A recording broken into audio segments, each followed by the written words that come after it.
আসসালামু আলাইকুম সবাইকে ঈদ উল আজহার শুভেচ্ছা। আমরা জাস্ট 3 দিন পরেই ঈদ উল আজহা উদযাপন করব। সবাইকে আমাদের প্রেস উইংয়ের তরফ থেকে আপনাদের সবাইকে শুভেচ্ছা জানাচ্ছি। আজকে খুবই ইম্পর্টেন্ট একটা মিটিং ছিল। আজকে গুম সংক্রান্ত কমিশন তাদের second interim report chief adviser কাছে জমা দিয়েছেন। এটার উপর আমরা অলরেডি একটা প্রেস রিলিজ দিয়েছি, বাট এটার উপরে অনেক ডিটেল আলাপ হয়েছে। সেই সংক্রান্ত কী প্রফেসর ইউনুস পুরো ওদের যে সেকেন্ড ইন্টারিম রিপোর্টের যেটা ফাইন্ডিংস সেটার উপরে তারা আলোকপাত করেন। গুম সংক্রান্ত কমিশনের 4 জন মেম্বার ছিলেন, জাস্টিস মইনুল ইসলাম, নূর খান লিটন, সাজ্জাদ হোসেন এবং নাবিলা ইদ্রিস।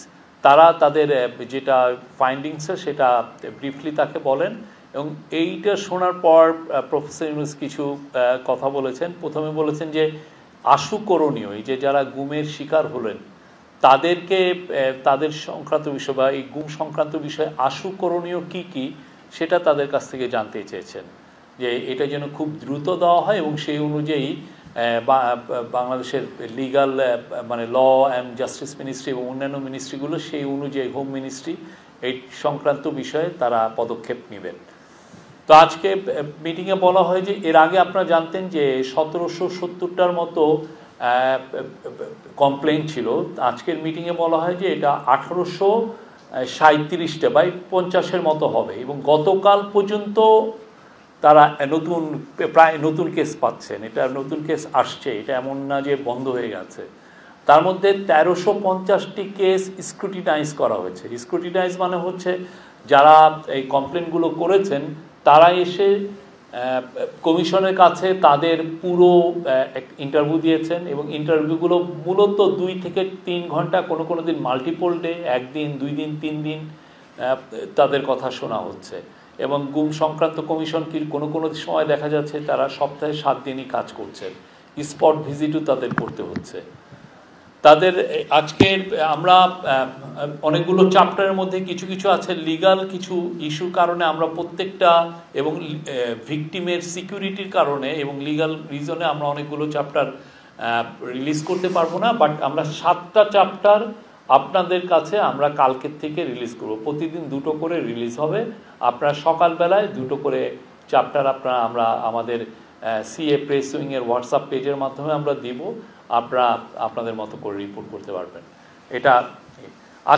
এটা শুনে আজকের মূলত ছিল হলো টর্চার কিভাবে হয় এই ইন্টারিম রিপোর্টে এবং কারা কারা পারপিট্রেটর ছিল। তো সিঙ্গেল বিগেস্ট যেটা ফাইন্ডিং ছিল যে র্যাবের যে ইন্টেলিজেন্স উইং এটা ছিল মেন মানে যে গুম হয়েছে যারা তার মেন কালপ্রিট বা দ্য কিলার ফোর্স ওনারা বলছেন এটা হচ্ছে র্যাবের ইন্টেলিজেন্স উইং।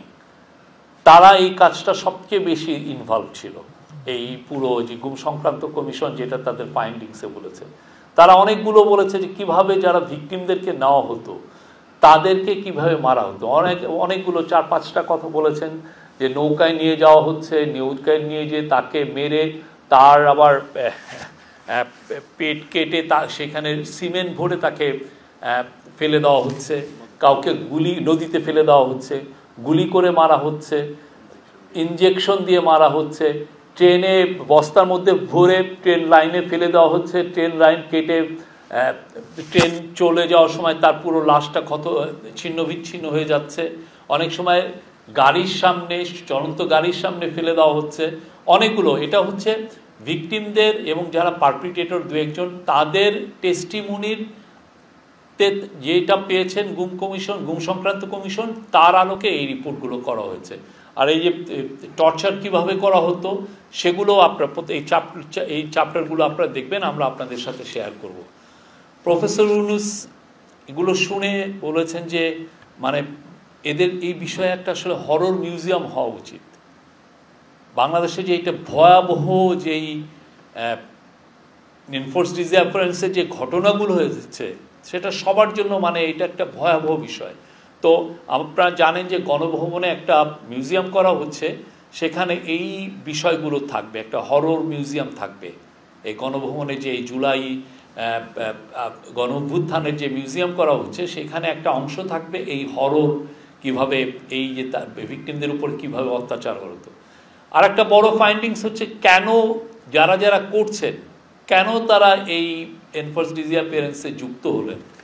দেখা যাচ্ছে যে যারা পুলিশের মধ্যে অনেকে পিপিএম বিপিএম ভালো পোস্টিং ভালো পজিশন, পিপিএম আপনি জানেন যে এটা একটা অ্যাওয়ার্ড, পুলিশের অ্যাওয়ার্ড অ্যানুয়ালি দেওয়া হয়, সেটা পাওয়ার জন্য এই কাজগুলো অনেকে করেছেন। আপনি যতগুলো করবেন আপনার তত সুনাম বাড়বে উইদিন দা আপনার সিকিউরিটি ফোর্সের মধ্যে।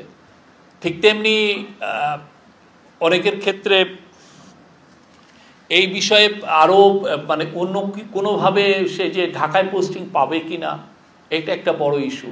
তো সে ওনারা এই কারণে প্রলুব্ধ হয়েছেন এই কাজগুলো করতে, এবং অনেকে করতেও চাননি, কেউ কেউ সরাসরি জানিয়েছেন। তার মধ্যে এরকম একটা লেটার আবিষ্কার করা হয়েছে গণভবনে, হয়তোবা গণভবনে চিঠি দিয়েছিলেন যে না আমরা এই কাজটা করতে চাচ্ছি না।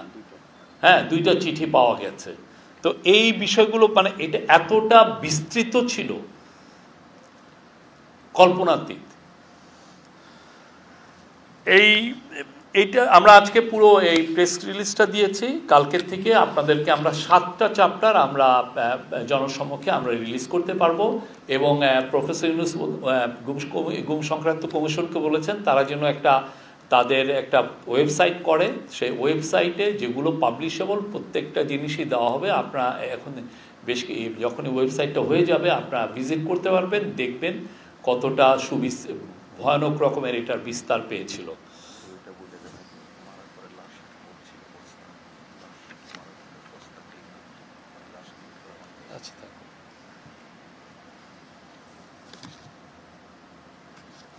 আরেকটা স্যাড বিষয় হচ্ছে যে লোকগুলো করছে আমার আশেপাশেরই লোক, আমাদের আশেপাশে। হয়তোবা আপনি আমাদের মধ্যে হয়তোবা কেউ ওনাদেরকে আবার আমরা হ্যাপি বার্থডেও জানাচ্ছি, এমন সব লোক এই কাজগুলো করেছে।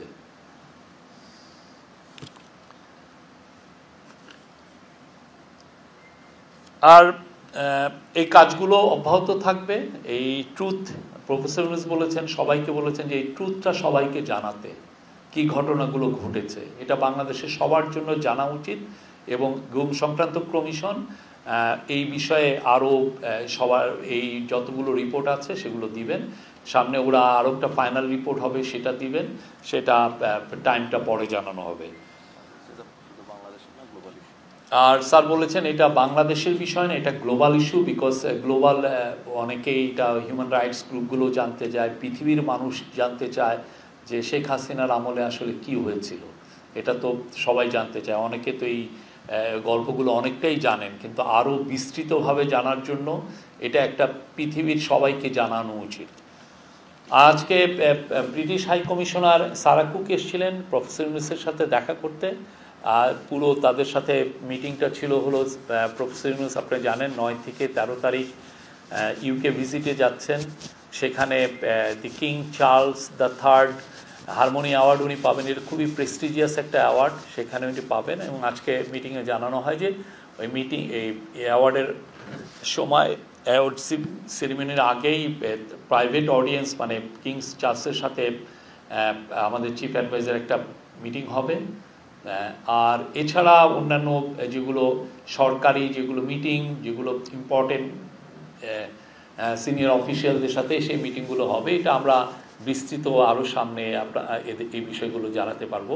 সেই বিষয়ে অনেকগুলো বিষয়ই থাকবে বাংলাদেশের থেকে, আমরা যেগুলো ইম্পর্টেন্ট ইস্যু সবগুলোই তোলা হবে এই মিটিংগুলোতে। আমাদের প্রফেসর ইউনূসের সাথে এখানে 2জন ইম্পর্টেন্ট মেম্বার এই ট্যুরে থাকবেন হচ্ছে সেন্ট্রাল ব্যাংকের গভর্নর আহসান মনসুর এবং অ্যান্টি করাপশন কমিশনের চেয়ারম্যান আব্দুল মোমেন। এই ছিল আজকের। আর আমাদের ডেপুটি প্রেস সেক্রেটারি আর একটা বিষয় নিয়ে কথা বলবেন।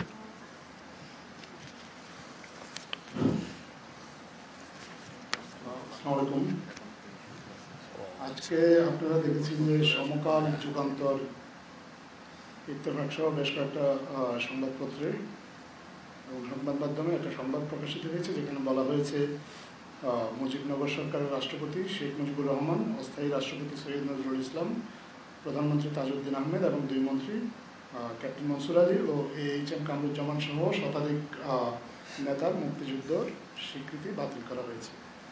এই খবরটি সম্পূর্ণ মিথ্যা, ভুয়া, ভিত্তিহীন এবং বিভ্রান্তিকর।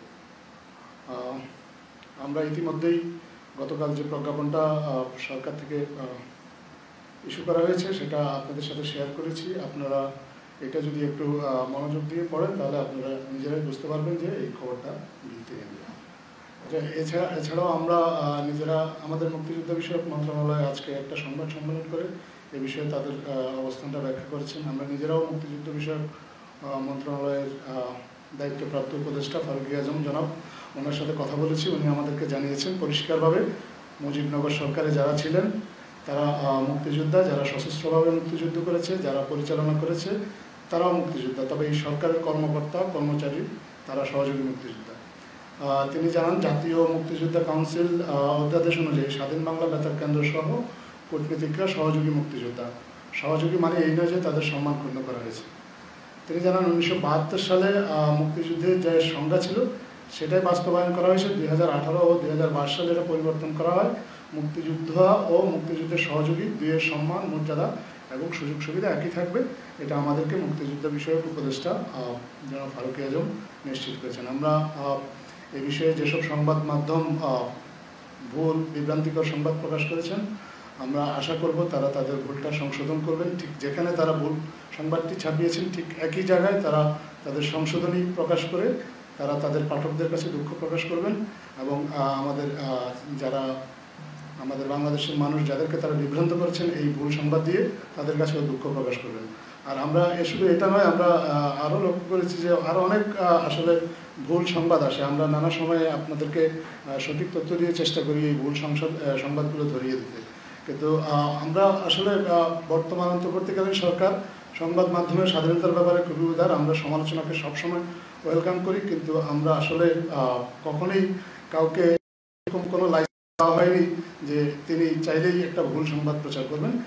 যারাই এখন থেকে এ ধরনের ভুল সংবাদ প্রকাশ করবেন বা বিভ্রান্তিকর প্রকাশ করবেন যেগুলো আমাদের মানুষকে বিভ্রান্ত করবে, সরকার তাদের বিরুদ্ধে প্রয়োজনীয় আইনানুগ ব্যবস্থা গ্রহণ করবে। ধন্যবাদ। কোনো প্রশ্ন থাকলে বল।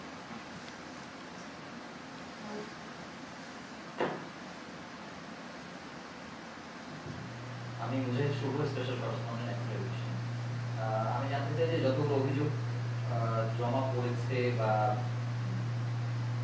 র্যাবের বিরুদ্ধে সব থেকে অভিযোগ, কিন্তু র্যাবের যে সদস্যরা ছিল তারা কি পুলিশের বেশি, বিজিবির বেশি না সেনাবাহিনীর সদস্যরা এই গুমের সঙ্গে জড়িত?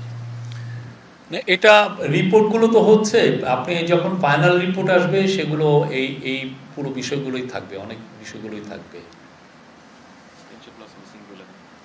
আর আরেকটা বিষয় বলা হয়নি, এখনো পর্যন্ত মিসিং আছে 300+, এখনো মিসিং। আমি মোহন একাডেমিতে কাজ করি। আমি একটু জানতে চাচ্ছিলাম যে এই যে যারা গুম হয়েছে বা গুম করা হয়েছিল তাদেরকে খুঁজে বের করতে বা তারা আসলে জীবিত না মৃত, এই সন্ধানটা কিন্তু যারা গুম নিয়ে কাজ করেছে বিশেষ করে মায়েদের থেকে শুরু করে বিভিন্ন সংগঠন তারা চাচ্ছিলেন জানতে, ওই সরকারের কাছে একটা এক্সপেকটেশন ছিল, তো তাদেরকে খুঁজে বের করতে বা তাদের স্ট্যাটাস জানতে মৃত না জীবিত আরো সরকার কি ব্যবস্থা নিচ্ছে? গুম সংক্রান্ত কমিশনের একটা বড় একটা দায়িত্ব, ওনারা কিন্তু এটা সুচারুভাবে সম্পূর্ণ করছেন। তারা যেটা করছেন যে যারা ভিকটিম হয়েছেন তাদের কাছ থেকে জানছেন যে কিভাবে তাদেরকে গুম করা হয়েছে, কোথায় রাখা হয়েছে, কিভাবে তাদেরকে টর্চার করা হয়েছে, কারা এই টর্চারে ইনভলভ। তো সেই সূত্র ধরে যারা যারা টর্চারে ইনভলভ ছিল তাদের অনেক, যারা পারপিটেটর ছিল তাদেরকেও অনেককে সামন করে তাদেরকে ইন্টারভিউ নেওয়া হচ্ছে, যাদেরকে বা এই পুরো ফোর্সগুলোর সাথে কথা বলে ইন্টারভিউ নেওয়া হচ্ছে। মূল উদ্দেশ্য হলো কি, যেই মিসিং হন না কেন কোথায় রাখা হয়েছে। অলরেডি দেখেছেন যে আয়নাঘরগুলো বের হয়ে আসছে, কিন্তু কথা হচ্ছে যে যারা মিসিং হয়েছেন 300 জন, তারা কোথায় আছেন, তারা কি জীবিত আছেন না মৃত হয়েছেন। তো এই বিষয়টা আমরা জানার চেষ্টা, এটা তাদের আপ্রাণ চেষ্টা। আজকে চিফ অ্যাডভাইজার আবারও বলেছেন যে এটা আমাদেরকে জানতে হবে, এরা আমাদের ভাই, আমাদের বোন, এরা কোথায় গেল? এই জিনিসটা এদের যে করেই হোক এটা আমাদেরকে সন্ধান করতে